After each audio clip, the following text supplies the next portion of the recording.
Hi, my name is Jared Voley from CreativeStandup.com. I'm the author of Faster and Funnier, and in this video series, what I'd like to do is present a lot of the basics that you would need if you're a new comedian, you're just getting started. Then we're going to talk a lot about the basics of how do you get into comedy, how do you learn the art form, how do you write comedy, how do you perform it, and then how do you take that and go to a booker and get booked and get paid.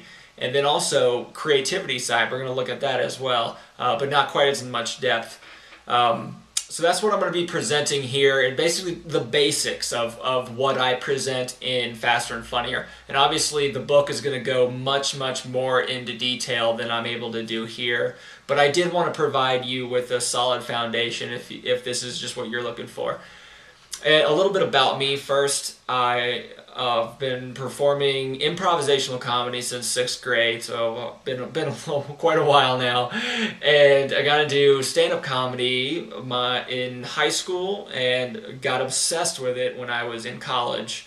And since then, I've been bouncing around the country. I've performed a lot. Right now I'm in a part of a master's. I'm getting a master's degree in creativity and innovation, and I work as a consultant in that field. But I still work a lot with stand-up comedy and with just the creative aspect of it. Don't get to perform quite as much as I'd like to anymore, but so that's a little bit about who I am. My passion is really in the science of stand-up comedy and the science of humor and psychology. And there's just so much that science can teach us as far as how to be a great stand-up comedian. And it's just a shame. The whole reason I wrote Faster and Funnier is because I felt like this was completely neglected by every single stand-up comedy teacher out there. They want to teach you what to do, and but that's about it. After that, you just have to go out there and hope that it works. And I felt like, in the beginning of my career, I read through everything. I got all the information because I wanted to be the best possible. And then as I progressed, so I went from an area where I was like, this has to be true, and I started evolving into my actual career, into a unique style of comedy. And I started realizing that a lot of the things that were said by these stand-up comedy teachers were actually holding me back. And I think a big reason is because they teach what you're supposed to do rather than why everything works in the first place. And that is my passion. I am passionate about science. I teach creativity seminars, and in those seminars I say, here's the science. It's not gonna be woo-woo. We're not gonna meditate for a while. I'm going to teach you the science. Here's what's going on in your brain. Here's why creativity works. Here's how to maximize it. And here's what science says about it. And I'm applying that same passion to stand-up comedy, and that's how Faster and Funnier came about in the first place. And we'll talk a lot about what actual science there is in the following videos. I don't want to give away too much right now, but you'll see as we go along in these videos where science comes into play. And then, so a little bit about the book. As I kind of alluded to, it's science, but it's also part how-to.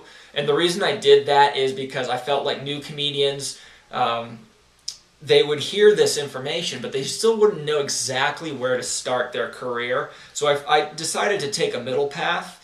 And I teach stand-up comedy at Colorado Free University, and this book that I wrote, Faster and Funnier, is the book that we use throughout the course, and it's an 8-week course, and the students found it to be very enlightening. They got into their career very quickly. I was surprised at how quickly they could catch on to all these principles, but I have it part how-to, part science, and that is because new comedians, I believe, you do need somewhere to start. You can get tons and tons of information about what the perfect joke might look like, or what a good stage performance looks like, but that's not really going to help you get onto the stage and start learning your craft. So this book represents a middle ground where I say, here's the hard facts, here's science, here's what science can tell us about humor, because it's not perfect, obviously. There's no way you can quantify humor or even quantify creativity in general. But the fact that you can't be absolutely perfect doesn't mean that you shouldn't try. And that's the whole idea behind creativity theory, is that you can study it pretty well, even though it's not exact. So that is really represented here in this course and in the book. Then let's see. Lastly, okay, so I'm going to be presenting a couple exercises in the actual book. I might do them on the video as well.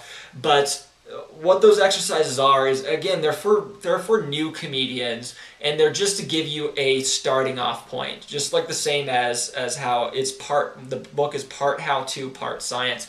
I really want to give you guys a starting off point that actually works for you, and that you can understand and take smaller steps. However, it is just a starting off point.